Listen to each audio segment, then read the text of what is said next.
Bendiciones. En esta presentación saltaremos al capítulo 4 del libro Introducción a la Teología Cristiana. Vamos a descubrir los debates básicos que hay entre la persona y la obra de Jesús. Estas dos descendencias de la cristología son la esencia de una doctrina de la persona de Jesús en su forma más básica. Sin embargo, cabe destacar que la cristología, a pesar de tener solo estas dos descendencias, también tiene diferentes puntos de partida en su entendimiento teológico y filosófico.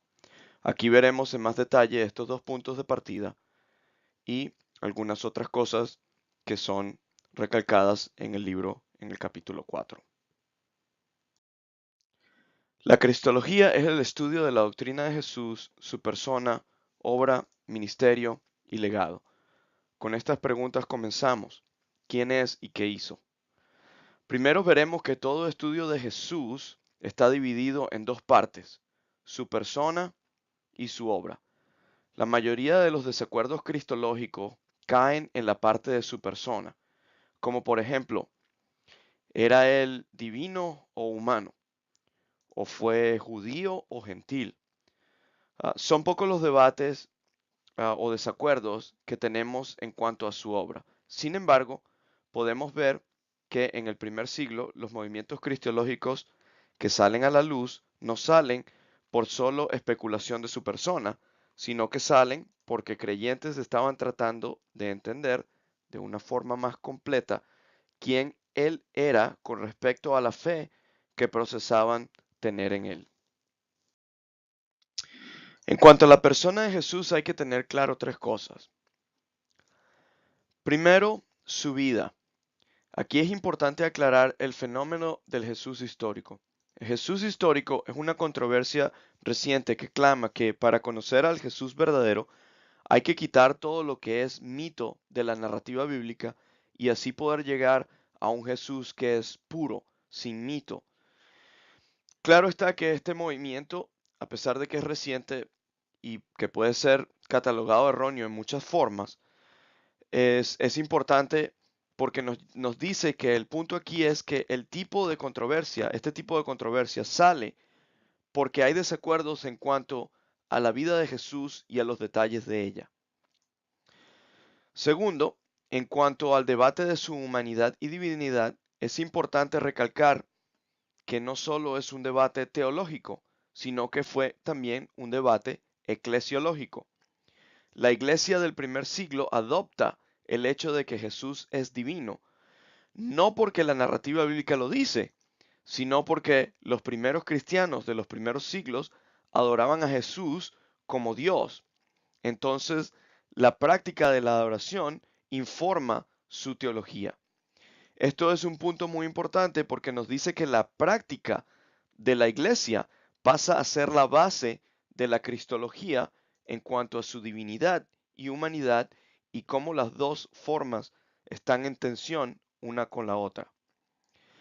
De la misma forma, por último, va el hecho de que si Jesús era humano y divino a la misma vez, con esta tensión, entonces hay puntos que tenemos que tratar que habla la Biblia. Por ejemplo, cuando Jesús dice, yo no conozco el tiempo sino el Padre, o el Padre es el único que conoce las fechas, etc.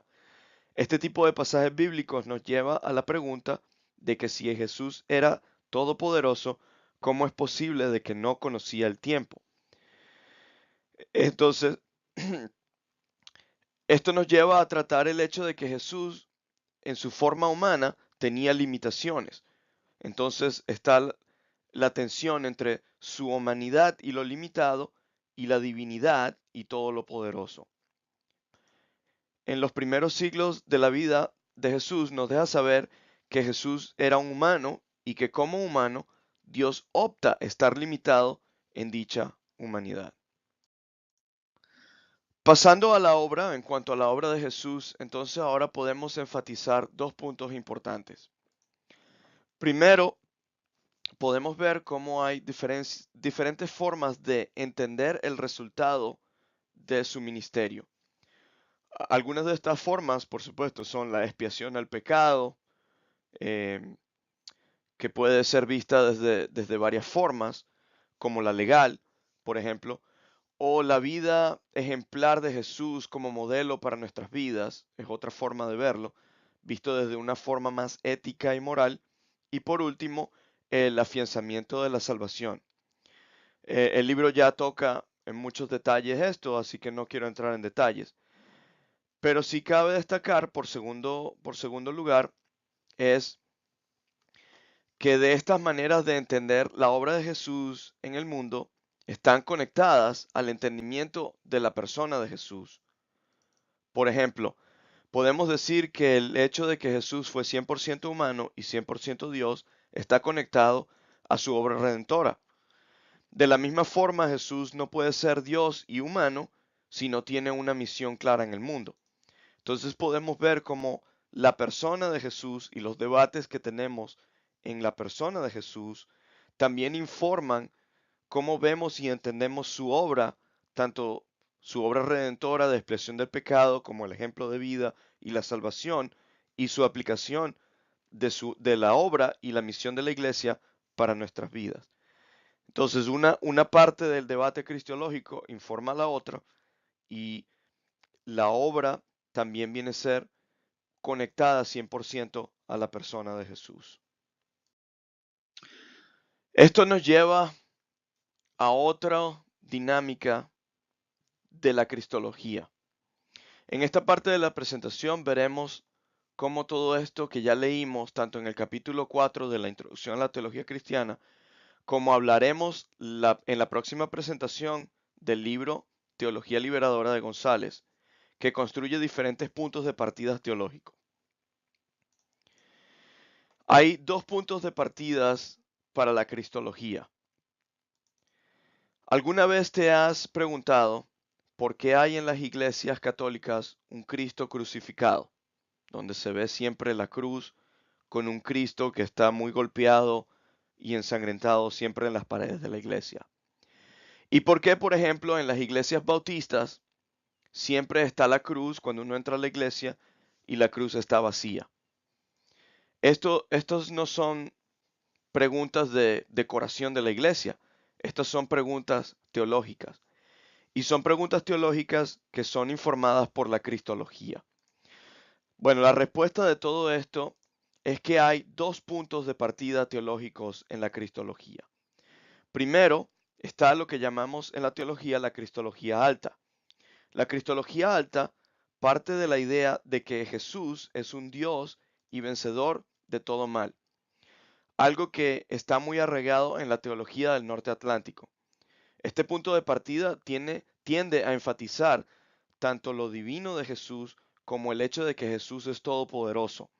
De la misma forma, este punto de partida minimiza lo humano de Jesús y sus limitaciones como tal.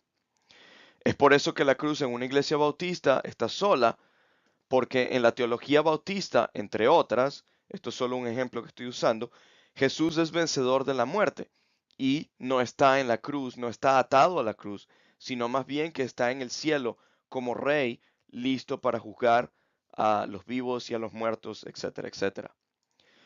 Por otro lado, está el punto de partida de la cristología baja, en donde este punto de partida no es el Cristo vencedor, sino el Cristo humano, un Cristo más accesible. Este punto de partida enfatiza los otros aspectos de Jesús que son minimizados por la cristología alta, como el hecho de que Jesús fue humano y tuvo límites. Este punto de partida de la cristología también está arraigado en el hecho de que Jesús no está en lo alto, sino que está con nosotros en nuestro diario vivir. Jesús no solo está en el trono, sino que está sufriendo y luchando con su pueblo. Por esto vemos al Cristo crucificado en las iglesias católicas, porque esto enfatiza la cercanía de Jesús con el sufrimiento de su pueblo.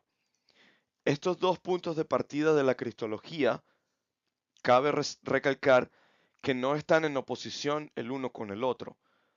Si usted parte de la cristología alta, no quiere decir que está rechazando la cristología baja o viceversa, sino que son puntos diferentes de cómo enfatizamos la persona y la obra de Jesús.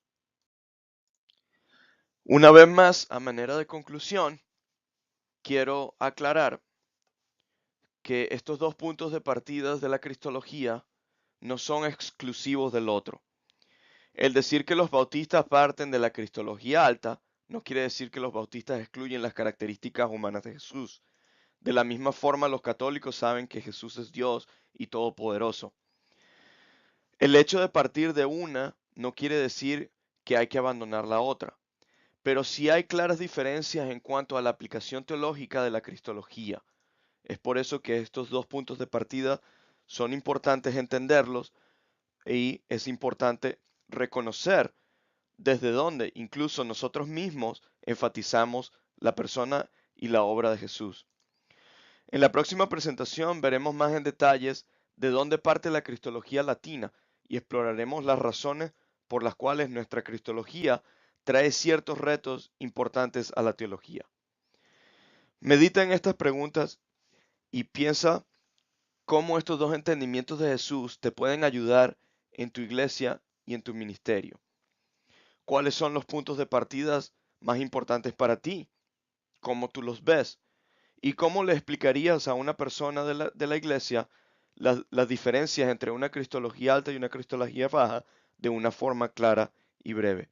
Esto es importante porque esto nos ayuda a tener el conocimiento básico y el entendimiento básico de la persona y la obra de Jesús y de su misión y lo que dio el legado a la iglesia para nuestras vidas en este día. Bendiciones.